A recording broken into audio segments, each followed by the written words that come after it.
उड़ान बहुत ऊंची होती है और हो भी क्यों ना, जिंदगी एक है तो सपने भी सभी पूरे होने चाहिए। योर मनी आपके इन्हीं छोटे बड़े सपनों को पहचानता है, सही राह दिखाता है, सपने जो सच हो। क्या आर्थिक रणनीति इसके लिए आपको अपनानी चाहिए, कैसे शुरुआत की जाए, योर मनी आपका फाइनेंशियल गाइड बनकर इसमें आपके साथ चलता है। नमस्कार, मैं हूं कविता थपलियाल और आज आपके सवालों के जवाब देने के लिए हमारे साथ है ऑप्टिमा मनी मैनेजर्स के डायरेक्टर पंकज मटवाल। आपका स्वागत है पंकज जी। सवाल जवाब का सिलसिला शुरू करें उससे पहले एक अहम मुद्दे पर चर्चा करते हैं। नए साल की शुरुआत तो हो गई है, लेकिन कारोबारी साल खत्म होने को है और अब वक्त आ गया है आईटी डिक्लेरेशन सबमिट करने का। तो क्यों ना शुरुआत जनवरी से ही की जाए। यहां पर हम चर्चा करेंगे वो कौन से 5 आर्थिक फैसले हैं फाइनेंशियल प्लानिंग से जुड़े हुए जो आपको जैन में ही लेने चाहिए, इसी महीने में लेने चाहिए। तो पंकज जी, सबसे पहले तो हम बात करेंगे आईटी डिक्लेरेशन की जो आपको जमा करनी होती है। कई लोग होते हैं जो मार्च तक इस फैसले को और इस काम को टाले हुए रखते हैं। शुरुआत अगर किसी ने अब तक नहीं की हो तो उनके लिए आप क्या गुरु मंत्र देंगे? देखिए, दो चीजें हैं, एक है टैक्स प्लानिंग और दूसरी बात जैसे आपने बोला डिक्लेरेशन। जो सैलरीड इंडिविजुअल्स हैं उनको अपने ऑफिस में, क्योंकि मार्च तक का वेट नहीं होता है, उससे पहले ही आपका एम्प्लॉयर आपसे बोलता है कि जो भी आपने इन्वेस्टमेंट किया हुआ है वो आप सबमिट कर दें, ताकि जो भी आपका टीडीएस डिडक्शन होना है वो उस बेसिस पे कि आफ्टर एडजस्टिंग वो जो भी आपने इन्वेस्टमेंट किया हुआ है उसको एडजस्ट करने के बाद कितना टैक्स कटना चाहिए। तो इसके लिए जरूरी है कि आप जल्दी से जल्दी उसको पूरा खत्म करें। जो भी आपने इस साल के लिए प्लानिंग की हुई है, चाहे वो 80C की इन्वेस्टमेंट हो, मतलब आप जैसे ELSS, PPF, NSC या जो भी आपने जिस तरह से भी किया हो, बच्चों की ट्यूशन फीस, वो सब चीजों की आप को सबमिट कर दें। साथ ही आपको जो रेंट रसीड है या फिर आपने जो हाउसिंग लोन लिया हुआ है उसका प्रिंसिपल एंड इंटरेस्ट का पेमेंट अगर कर रहे हैं वो सब आप अपने ऑफिस में सबमिट करें। उसके साथ ही दूसरी बात है कि ये तो एक बात हुआ सबमिट करने के लिए, साथ ही ये कि अगर 31 मार्च तक की आपकी प्लानिंग है, क्योंकि फाइनेंशियल ईयर एंड होगा 31 मार्च को, तो अगर आपने किया ही नहीं है इन्वेस्टमेंट तो वो जरूर करें कि अब टाइम बहुत कम बचा हुआ है। कई बार क्या होता है कि आपको 1.5 लाख इन्वेस्टमेंट करना है 80C के लिए, या हेल्थ इंश्योरेंस पॉलिसी लेनी है, तो इन सब के लिए आपको टाइम चाहिए होता है। तो अगर अभी भी अगर सपोज मुझे, क्योंकि काफी लोग ऐसे भी मैं जानता हूं जिन्होंने अभी तक भी 1.5 लाख करना है लेकिन कुछ भी नहीं किया हुआ है, तो ऐसे में अच्छा ये होगा कि कम से कम जैन, फेब, मार्च 3 महीने में 1.5 लाख को पूरा कर दें। तो प्लानिंग भी करें और साथ ही ये है कि अगर आपके जो हो चुका है उसके डॉक्यूमेंट सबमिट करने हैं अपने एम्प्लॉयर को, सैलरी इंडिविजुअल्स के लिए स्पेशली, तो वो उसको पूरा कर दें। ये बहुत जरूरी है। साथ ही एक बात और भी है कि जिन लोगों ने अपना ITR फाइल नहीं किया हुआ है वो भी बहुत इंपॉर्टेंट है, क्योंकि क्या होता है कि असेसमेंट ईयर 13-14 उसका लास्ट आपका 31 मार्च के बाद आप फाइल ही नहीं कर पाएंगे उसको, और 14-15 का जो भी लास्ट ईयर गया जिसका ITR फाइल 31 जुलाई 14 तक करना था, अगर वो भी नहीं किया हुआ है तो वो भी आपको 31 मार्च तक कर देना चाहिए। उसके बाद में उसके ऊपर आपको अदरवाइज पेनल्टी ड्यू हो जाएगी। तो इसके लिए ये है कि आपको अगर ITR फाइल नहीं किया हुआ पहले का तो उसको आप एकदम कर दीजिए। और टैक्स प्लानिंग तो जिसने डिस्कस किया वो बहुत ही इंपॉर्टेंट है। तो यहाँ पे टैक्स प्लानिंग की शुरुआत आपको कर लेनी चाहिए अगर आपने अब तक नहीं की, और साथ ही ITR को भी आपको फाइल कर लेना चाहिए। लेकिन इसके अलावा कई सारी अहम चीजें हैं, कदम हैं जो आपको अभी उठाने पड़ेंगे ताकि बाकी बचे साल में, चूंकि साल की शुरुआत है, तो आपकी फाइनेंशियल प्लानिंग बेहतरीन से बेहतरीन तरीके से हो। तो मेरे ख्याल से सबसे पहले अपने घर का बजट, उस पर आपको ध्यान देना चाहिए। बिल्कुल कविता, आपने बहुत सही कहा, सबसे ज्यादा इंपॉर्टेंट है बजट। बहुत सारे लोग बोलते हैं पैसा बचता ही नहीं है। अब पैसा बचाने का सबसे अच्छा तरीका है कि बजट बनाएं। आप कितना भी अर्न करेंगे और खर्चे पे कंट्रोल नहीं करेंगे तो पैसा नहीं बचेगा। इसके लिए जरूरी है कि आप घर का बजट बनाएं। जब बजट लिखेंगे तो मालूम चलेगा कि कुछ खर्चे ऐसे हैं जिन पर काबू पाया जा सकता है। ये तो देखिए, आप देखेंगे तो हर खर्चा जरूरी लगता है, बट बजट बनाने के बाद मालूम चलेगा कि शायद किसी चीज के पीछे आप अगर 10,000 रुपया खर्च कर रहे हैं उसमें शायद 5,000 में काम चल सकता था। तो इस तरह से जब लिखेंगे, नोट डाउन करेंगे कि आपके इनकम कैसी है, एक्सपेंस कहां पर है और हर चीज के लिए कितना अलॉट करना है। यही नहीं, कई बार गलती क्या होती है, मंथ का तो देखा जाता है बट कुछ खर्चे ऐसे होते हैं साल में एक बार आते हैं। हो सकता है वो प्रीमियम हो साल में एक बार आना, कार का प्रीमियम, अपना life insurance premium, health insurance, या आप वेकेशन पे जाते हैं बाहर, तो उन सब के लिए भी प्लानिंग करनी पड़ेगी बजट के अंदर कि हर महीने मुझे उतना पैसा बचाना है। ये नहीं होगा कि लास्ट में एक साल साथ जब जरूरत पड़ेगी उस मंथ में कहां से आएगा। तो आप मंथली बजट पूरे साल का लिखें और उसको इस मंथ से स्टार्ट करें। ये नहीं, फिर आपको मालूम चलेगा कि मंथली पूरे साल के लिए, जैसा आप फाइनेंशियल बजट देखते हो अपना यूनियन बजट कंट्री के लिए, पूरे साल का बजट बनाया जाता है। ऐसे ही आप अपने घर का पूरे साल का बजट बनाएं और इस महीने से ही स्टार्ट करें उसको। बिल्कुल, आपने यहाँ पे प्रीमियम्स का जिक्र किया है, तो इंश्योरेंस भी एक बहुत इंपॉर्टेंट फैक्टर है जो कि आपको ध्यान में रखना चाहिए। बिल्कुल कविता, देखिए इंश्योरेंस, हालांकि ये इसका टैक्स, इसमें आपको छूट मिलती है, बट वो वजह नहीं होनी चाहिए कि आपको टैक्स बचाना है, इसके लिए आपको इंश्योरेंस बाय करना है। बट क्योंकि टाइम अच्छा है, अभी आपके पास समय भी है सोचने के लिए, अदरवाइज मार्च में तो लोग टैक्स बचाने के नाम पर इंश्योरेंस की पॉलिसी ले लेते हैं और मई जून हमसे पूछते हैं कि बाद में हमें क्या करना चाहिए इसका। तो अब ये समय है कि आप अपना पहले कैलकुलेट करें कि आपको कितने लाइफ इंश्योरेंस की जरूरत है, कितने हेल्थ इंश्योरेंस की जरूरत है, आपका इंश्योरेंस एडिक्वेट है या नहीं है, कम है तो बढ़ाएं, नहीं है तो अभी लें। और उसके साथ साथ क्योंकि आपको टैक्स प्लानिंग भी कर रहे हो आप, तो जितना आपका जरूरी है, टर्म इंश्योरेंस लिया, आपका हो सकता है 8-10 हजार का प्रीमियम आएगा, बट 1.5 लाख के अंदर एडजस्ट तो कर सकते हो उसको, तो आपकी टैक्स प्लानिंग भी होगी और इंश्योरेंस प्लानिंग भी होगी।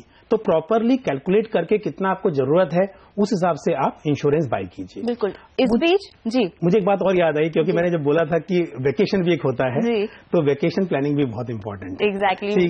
वर्क लाइफ बैलेंस ये बहुत जरूरी है। कई बार आप बहुत सारी चीजों की प्लानिंग करते हो, पर वेकेशन का समझा जाता है कि चलो पैसा होगा तो कर लेंगे, बट अगर प्लानिंग की जाए तो वो भी बहुत जरूरी है। इसके लिए अपनी फाइनेंशियल प्लानिंग के अंदर आप वेकेशन प्लानिंग को भी करें, और ताकि आपको आज ना सही, आज अगर आप सोच रहे हो कि 6 महीने बाद जाना है बाहर घूमने के लिए, अभी से उसके लिए पैसे बचाना स्टार्ट करें, ताकि आप क्रेडिट कार्ड का इस्तेमाल करके या पर्सनल लोन लेकर वेकेशन पे ना जाएं। बिल्कुल। और यहाँ पर ही मैं आपसे पूछना चाहूंगी, इन्वेस्टमेंट प्लानिंग अगर किसी को करनी हो, किसी ने अभी तक शुरुआत नहीं की है और अब करने की सोच रहे हैं, तो क्या क्या बातें उनको ध्यान में रखनी चाहिए, किस तरह का पोर्टफोलियो उनको बनाना चाहिए, कंसिडरिंग जिस तरह से आज हमने बाजार की चाल में देखिए जोरदार गिरावट आई है, ये बेहतरीन मौका होगा किसी को अगर म्यूचुअल फंड्स खरीदने होंगे तो?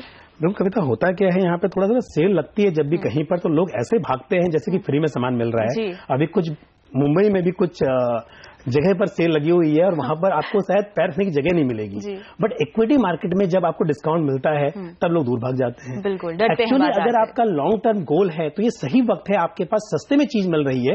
इक्विटी मार्केट देखिए, मैं हमेशा बोलता रहता हूं कि थोड़ा वोलेटाइल रहेगा, ये नेचर से ही कभी ऊपर जाएगा कभी नीचे होगा, ये कोई फिक्स डिपोजिट नहीं है। जब नीचे आता है तब तक आपके पास अपॉर्चुनिटी है, अच्छे म्यूचुअल फंड में निवेश कीजिए, अच्छे स्टॉक्स में निवेश कीजिए।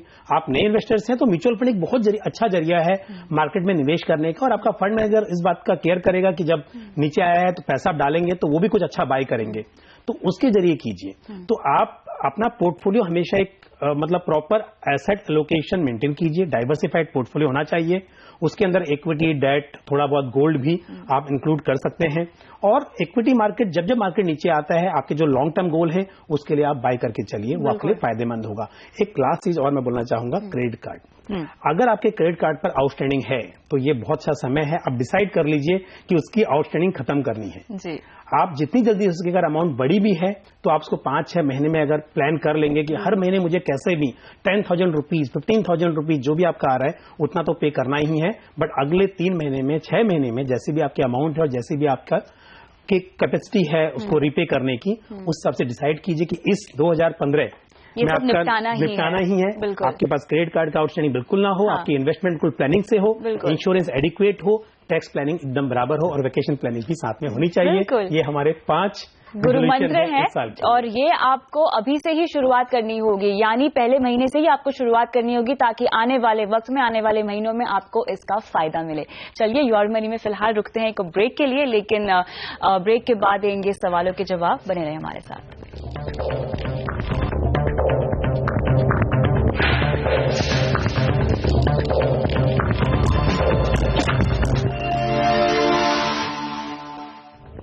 योर मनी में अब लेते हैं दर्शकों के सवाल, और जवाब देने के लिए मेरे साथ आज हैं पंकज मटवाल। आगे बढ़ते हैं और जयपुर से राजवीर हमारे साथ फोन लाइन पे है। नमस्कार राजवीर, बताएं अपने बारे में कुछ, क्या करते हैं आप? मैडम, मैं एक जॉब करता हूँ जी।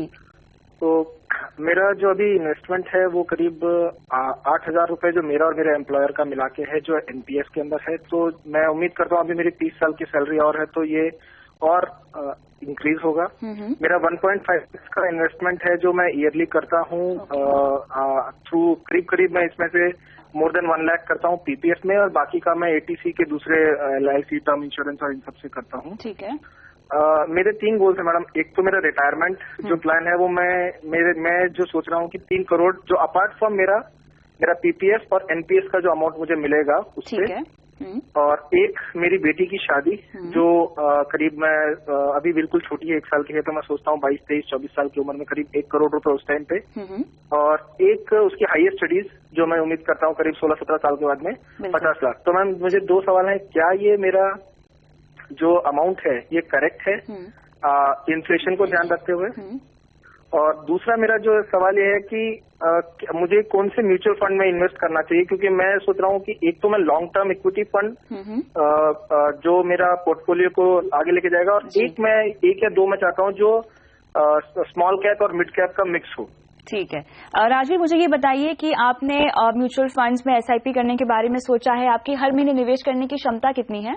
मैम मैं करीब 5 से 10 हजार के बीच में निवेश करूंगा, क्योंकि कुछ अमाउंट मैं करीब हर महीने मैं कुछ अपने पोर्टफोलियो के अंदर स्टॉक्स के रूप में करता हूँ। जैसे आज की डेट में मेरे पास SBI है, बर्जर है और है, तो कुछ कैपिटल गुड्स में, कुछ फाइनेंशियल के सेक्टर BFSI अकाउंट्स में, और कुछ उस टाइप के सेक्टर्स के अंदर मैं CNBC से और थोड़ा खुद मार्केट रिसर्च करके चेंज करता रहता हूँ। चलिए राजवीर, ये एक तरह से आपकी कंप्लीट फाइनेंशियल प्लानिंग ही हम यहाँ पर कर रहे हैं। मुझे ये बताइए, टर्म प्लान है आपके पास? जी मैम, मेरे पास टर्म प्लान है, LIC का टर्म प्लान है। तो मेरे पास जो अभी टर्म प्लान है वो मेरा अभी करीब 60 लाख का है। अच्छा। मैं एक टर्म प्लान और लेना चाहता हूँ, उम्मीद कर रहा हूँ करीब 40 लाख का, ताकि मैं पूरा जो इंश्योरेंस है करीब मैं 1 करोड़ का कर लूँ। बिल्कुल, आगे चल के आप उस कवर को भी बढ़ा सकते हैं, लेकिन फिलहाल आपको एक पोर्टफोलियो बनाना है अपने लिए। आपने गोल्स, जो लॉन्ग टर्म गोल्स हैं, काफी डिसाइड कर लिए हैं। काफी well informed investor Rajveer sound कर रहे हैं। पंकज जी, क्या लगता है आपको, इनकी अप्रोच कैसी है? देखिए, ज्यादा गोल सेटिंग का सवाल है, ये तो बिल्कुल सही बात है, उन्होंने इन्फ्लेशन को ध्यान में रखते हुए। और पहले मैं सोच रहा था शायद 3 करोड़ सिर्फ ही बात कर रहे हैं, बट NPS के अलावा और सोच रहे हैं, तो NPS का जो कंट्रीब्यूशन है उससे भी अच्छी खासी रकम बन जाएगी। जैसे सैलरी बढ़ेगी तो कंट्रीब्यूशन बढ़ता जाएगा और इनका वो भी बेनिफिट होगा। साथ ही 3 करोड़ रुपए और बात कर रहे हैं। हालांकि निर्भर करता है कितनी अमाउंट होनी चाहिए, कहना बहुत मुश्किल होता है जब तक ये पता ना हो कि आपका प्रेजेंट एक्सपेंस कितना है। तो जो एक्सपेंस है उसको ही इन्फ्लेट करके और अपनी एक लाइफ एक्सपेक्टेंसी को ध्यान में रखते हुए आप सोच सकते हैं कि कितना अमाउंट होना चाहिए। बट मेरे हिसाब से फिर भी आज ये यंग है, उस हिसाब से आज के प्रेजेंट टर्म्स में हम बात करें तो 3 करोड़ रुपया हमने सोचा है। अदर देन NPS मेरे हिसाब से सफिशिएंट है। जो कम भी नहीं करना चाहिए, इन्होंने पूछा था कि कम कर सकते हैं, कम तो नहीं करना चाहिए, बट अभी के हिसाब से ये ठीक है। बाकी गोल्स में इन्होंने इन्फ्लेशन को ध्यान में रखते ही अपने गोल्स निर्धारित किए, तो मेरे ख्याल से इन्होंने काफी कैलकुलेट करके फिलहाल के लिए 3 करोड़ का टारगेट रखा है। हाँ जी, बिल्कुल, वो भी सही है। और बच्चे के एजुकेशन की बात कर रहे हैं, वहां भी इन्होंने 1 करोड़ का बोला है, वो भी ठीक है। एक चीज मुझे लगी कि आप जैसे उन्होंने बोला कि PPF में ये 1 लाख से ज्यादा निवेश करते हैं, बाकी का भी दूसरा जो लाइफ इंश्योरेंस का प्रीमियम है, दूसरी चीजें हैं, उसमें ये उसको यूज करते हैं। लेकिन मेरी सलाह ये होगी, इतने यंग लोगों को ज्यादा निवेश इक्विटी में करना चाहिए। जब आप 15 साल 16 साल की बात कर रहे हो बच्चे के एजुकेशन के लिए, 25-30 साल की बात कर रहे हो रिटायरमेंट के लिए, तो हालांकि देखिए इंडिया में होता यही है कि मैक्सिमम कॉन्ट्रीब्यूशन लोग EPF PPF में ही करते हैं। बट अगर देखा जाए, अगर आप ELSS में करते हैं इतने लंबे समय के लिए, प्रॉब्लम ये होती है लोग इक्विटी में शॉर्ट टर्म सोचते हैं, डेट में लॉन्ग टर्म सोचते हैं। होना उल्टा चाहिए। जी बिल्कुल, आपने सही कहा है, लेकिन यहाँ पर इनके केस में इन्होंने शेयर मार्केट में भी अपना एक पोर्टफोलियो बनाया हुआ है, तो डायरेक्ट इक्विटी में ये है, लेकिन अब म्यूचुअल फंड्स में आना चाहते हैं। बिल्कुल, अब म्यूचुअल फंड में इनको सलाह ये होगी कि जैसे उन्होंने खुद भी कहा कि लार्ज कैप मिड कैप दोनों होने चाहिए, तो बहुत अच्छा आपका फैसला है। मैं आपको इस के नाम बता देता हूं। यहाँ पर ICICI prudential focus blue chip एक अच्छा लार्ज कैप फंड है। दूसरा Birla Sun Life frontline equity fund, ये भी एक large and mid cap fund है, बट एलोकेशन ज्यादा लार्ज कैप में है। ICICI prudential value discovery fund, ये एक वैल्यू स्टाइल होता है, मिड कैप फंड है, वैल्यू स्टाइल में बहुत ही अच्छा फंड है, कंसिस्टेंट परफॉर्मेंस है।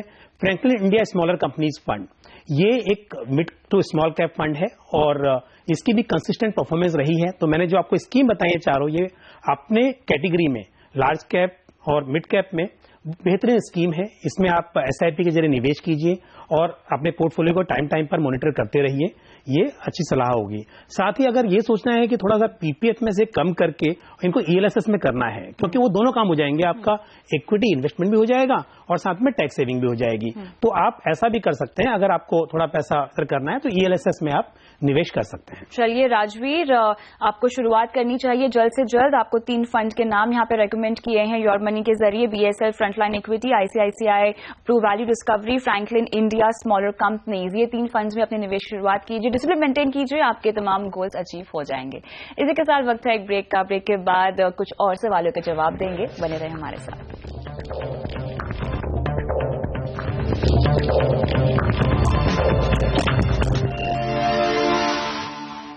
योर मनी में अब लेते हैं अगले कॉलर का सवाल। हमारे साथ धीरज वैश दिल्ली से फोन लाइन पर है। नमस्कार धीरज, क्या सवाल है आपका?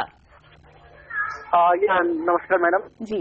मैडम एक्चुअली मैंने आपको अपना जो टारगेट है, गोल, वो मैंने आपको मेल कर रखा है जी। और उसके करस्पॉन्डिंग इन्वेस्टमेंट जो मैं कर रहा हूँ वो भी मेल कर रखा है।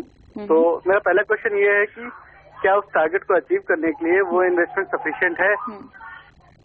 ठीक है, तो इनका पोर्टफोलियो हमारे पास है। यहाँ पे इंश्योरेंस और निवेश ये म्यूचुअल फंड में करते हैं, लगभग 20,000 रुपए महीना, और पीपीएफ में 1.5 लाख रुपए सालाना ये डालते हैं। टर्म इंश्योरेंस इनके पास है, लेकिन अपने कवर को बढ़ाना चाहते हैं।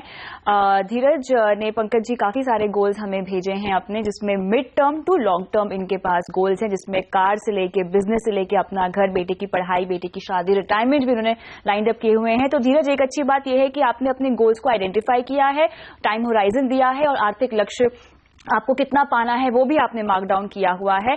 अपना टर्म कवर आप बढ़ाना चाहते हैं, वो अच्छी बात है। और सबसे पहले शुरुआत इनके पोर्टफोलियो पे हम करेंगे इंश्योरेंस से, और टर्म प्लान ये बढ़ाना चाहते हैं। कंफ्यूज है कि सेम कंपनी से बढ़ाएं या दूसरी कंपनी से ले सकते हैं? देखिए, इसका कोई फायदा या नुकसान नहीं है कि आप एक ही कंपनी से ले लें या दूसरी कंपनी से लें। तो इन्होंने, क्योंकि अभी HDFC क्विक टू प्रोटेक्ट लिया हुआ है, अच्छी पॉलिसी है। आप एक और एडिशनल HDFC लाइफ से ही ले सकते हैं, या फिर दूसरा ICICI प्रूडेंशियल आई प्रोटेक्ट, या फिर अभी क्योंकि LIC का भी ई टर्म प्लान, जो कि आपका ऑनलाइन टर्म प्लान है, आप ई टर्म ऑफ LIC भी ले सकते हैं। तो इस हिसाब से मतलब आपकी चॉइस है, आपको सेम कंपनी से नहीं लेना है। तो मैंने 2 चॉइस आपको बताई हैं, LIC का ई टर्म या फिर ICICI प्रूडेंशियल आई प्रोटेक्ट। वो आप बिल्कुल अपना कवर बढ़ा सकते हैं। जहां तक इन्वेस्टमेंट का सवाल है, इनका जो स्कीम्स है वो सारी अच्छी हैं इनके पोर्टफोलियो में। तो ये बात तो समझ में आती है कि आप योर मनी रेगुलर देखते हो। साथ ही ये है कि आपके पास कुछ बैलेंस फंड नहीं है या डेट फंड नहीं है, क्योंकि आपने गोल में लिखा था कि वाइफ के लिए बिजनेस करना है 5 साल के बाद में, कार बाय करनी है 5 इयर्स के बाद में। तो उसमें मेरी सलाह ये होगी कि आप 1-2 बैलेंस फंड अपने पोर्टफोलियो में इंक्लूड कर लीजिए, वो अच्छा होगा। मैं आपको स्कीम की सलाह भी दे देता हूं। ICICI प्रूडेंशियल बैलेंस फंड या HDFC बैलेंस फंड, ये फंड आप कंसिडर कर सकते हैं।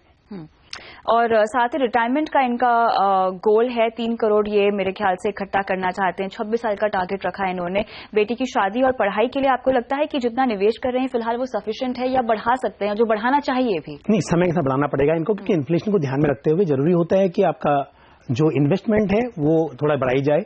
और अभी तो यंग है, टाइम भी है, तो आपके पास स्कीम अच्छी है, SIP और ऐड कीजिए, और समय के साथ में निवेश को हर साल 5%, 7% जो भी पॉसिबल हो आपके लिए, उस सबसे बढ़ाते जाइए। चलिए धीरज, आपको सलाह दे दी गई है, जल्द से जल्द अपने निवेश को बढ़ाने की कोशिश कीजिए, डिसिप्लिन मेंटेन कीजिए अपने निवेश में। आगे बढ़ते हैं और ठाणे से हिमांशु का सवाल लेते हैं। 26 साल के हैं ये, और म्यूचुअल फंड के जरिए इक्विटी में निवेश करना चाहते हैं। इन्होंने यहाँ पर अपने लक्ष्य हमें बताए हैं, जिसमें से बच्चे की पढ़ाई के लिए 18 साल में इनको 1 करोड़ रुपए चाहिए, रिटायरमेंट के लिए 34 साल में 5 करोड़ रुपए का टारगेट उन्होंने रखा है, और निवेश की शुरुआत करना चाहते हैं, जिसमें से वो 5 फंड्स जानना चाहते हैं जिनसे वो अपना निवेश शुरू कर सकें। 15,000 रुपए महीना जो है ये डाल सकते हैं, और अपने निवेश को बढ़ा भी सकते हैं सालाना 10 से 20% तक।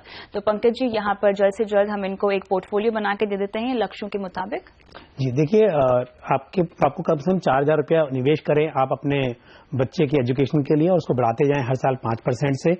और आपके पास इक्विटी, क्योंकि आपका लंबी अवधि है, बच्चे की एजुकेशन बोल रहे हैं या फिर रिटायरमेंट है, तो मैं आपको कुछ स्कीम के नाम बता देता हूं डायरेक्टली। उन स्कीम में आप SIP के जरिए निवेश कीजिए। आप ICICI prudential dynamic plan, ICICI prudential value discovery fund, SBI blue chip fund, Birla Sun Life frontline equity and Franklin India smaller company fund. क्योंकि 5 फंड का नाम पूछा था, तो मैंने आपको लार्ज कैप और मिड कैप दोनों का कॉम्बिनेशन बता दिया है।